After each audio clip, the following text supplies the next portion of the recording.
So, our podcast is called, Couples Therapy in 7 words. We say, be kind, don't panic, and have faith. Yep. Want to go into that a little bit? Yeah. I mean, I can give you the origin story, and then I can tell you what it means. Okay. I'll start with the origin story. I'll give a brief one. I've done this in several other videos, folks. You can find this. Goes way back early in my practice. I've been in private practice for over 30 years now. And early on, I was in a consultation group meeting with a bunch of other therapists talking about our work, and we were getting up to leave. I remember that part. And so we must have been talking about couples therapy. I don't know, because this colleague of mine turns to me literally as we're walking out the door and says, "How do you do couples therapy anyway?" What am I supposed to say? Yes.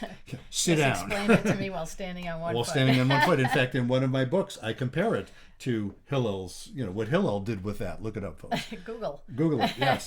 And indeed, I had actually given it some thought before. And where I was at when he asked me that question, I said, I've been thinking about this. When I boil it all down to the various things I'm trying to convey to folks and the techniques I've been trained in, it's basically telling people, here you are, be kind, and don't panic.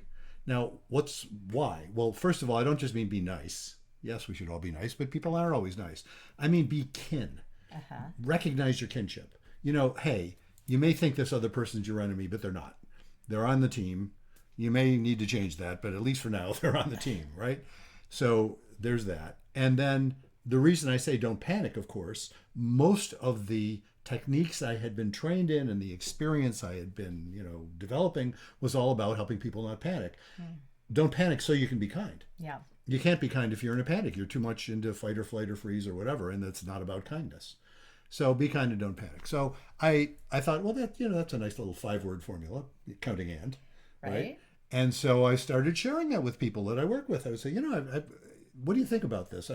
All this work we've been doing, it kind of boils down to that. And people would often say, wow, I really like that. That's interesting. Tell me, how do you not panic? There's the problem. How do you not panic? There's the rub. And indeed, there's the rub, right? It's like, I wish I had something other than simply saying, don't panic. What's your next question? Yeah. It's those sort of like just say no, and back in the Nancy Reagan days, just say no to drugs. It's like, well, like that worked out well. It's not that simple, yeah. But what I did have is an observation that, and it took me a while to sort of formulate this. Some months later, after I'd been hearing this question, how do you not panic?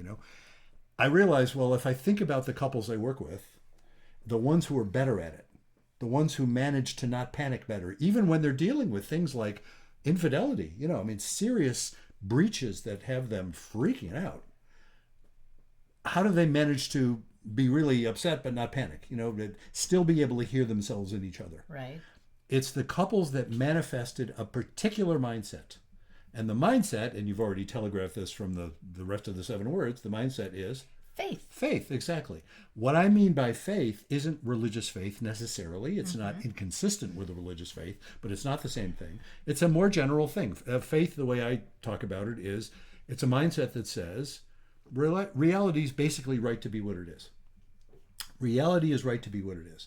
So if reality is right to be what it is, even when it's painful, even when you can't understand it, even when you haven't got all the facts, nevertheless, you go into it thinking, I'm going to try and understand this and find some meaning, even if I can't fully get it, because there's something right underneath it. Even bad stuff. Yeah, people cheat. They shouldn't cheat. It's immoral. It's wrong.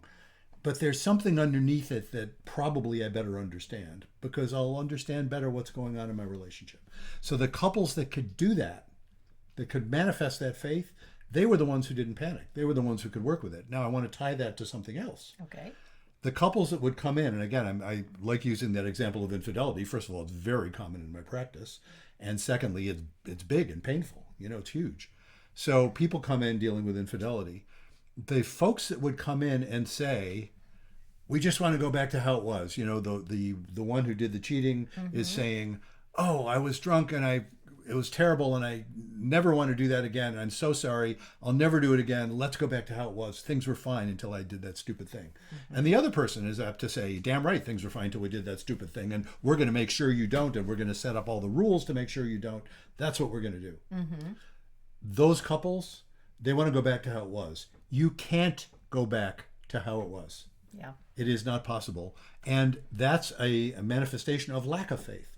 They're saying we don't want to think about something, meaningful that happened there. The couples that manifest faith, for example, the one who was cheated on will say things like, this is awful. I'm so hurt. I've been so angry. I've been obsessed with this. I've been losing sleep. This is terrible. That said, I know my partner is not basically evil, and I know they're not crazy. They might have been drunk, but I know they're not crazy. I got to understand this. And I hate to think that, because I don't want to make excuses for bad behavior, but we have to understand, just saying you won't do it again is not going to be sufficient. And I actually do want to entertain the possibility that we can heal from this.